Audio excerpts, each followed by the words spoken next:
தொடர்ந்து ஒரு 15 வருஷமாக உணவு வைக்கிறது வந்து செஞ்சுன்னு வரீங்க சார். அப்படி நீங்கள் பார்த்து நிகழ்ந்த ஏதாச்சும் சம்பவங்கள், பறவைகள் செய்யறதுடைய செய்கை இல்லை நிறைய வராங்கல்ல இங்கே? பறவைங்களுக்கு சாப்பாடு அளிக்கும் போது ஒரு ஒரு 5 மாதத்துக்கு முன்னாடி ஒரு குரங்கு ஒன்று வந்தது சார் நம்ம வீட்டுக்கு. அது என்ன ஆயிடுச்சுன்னா, இங்கே பறவைங்களுக்கு நான் சாப்பாடு அளிக்கிறதுக்கு பார்த்து இங்கே வந்து வேர்க்கலை அப்பின்னு போகும். குரங்கு? ஆமாம், குரங்கு ஒரு 5 மாதத்துக்கு முன்னாடி வந்தது. அது இந்த ஏரியாவில் எங்கே இருக்குதுன்னு தெரியல, ஆனால் திடீர்னு வந்தான், சாப்பிட்டு போனான். அதுக்கப்புறம் திடீர்னு ஒரு போன வாரம் என்ன பண்ணால் வந்து சாப்பிட்டு இருந்தான். நான் கிட்டே போய் பார்க்கும்போது அவன் கையில் ஏதோ குஞ்சுமா இருந்தது. நான் குரங்கு குஞ்சு தான் இருக்குன்னு சொல்லிட்டு நான் கிட்டே போய் பார்க்கும்போது அது ஒரு கிங்ஃபிஷரோட பறவையோட குஞ்சு.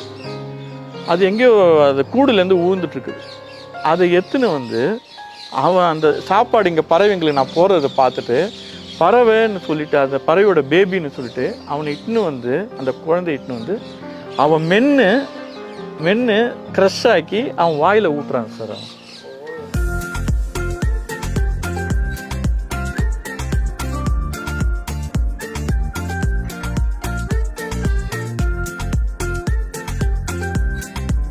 அது அந்த செயலை நான் ஒரு அபூர்வமாக பார்த்தேன்.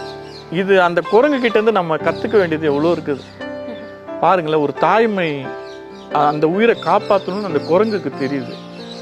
நம்ம அந்த அந்த குரங்கு கிட்டேருந்து நம்ம மனித இனம் கற்றுக்க வேண்டியது இருக்குது.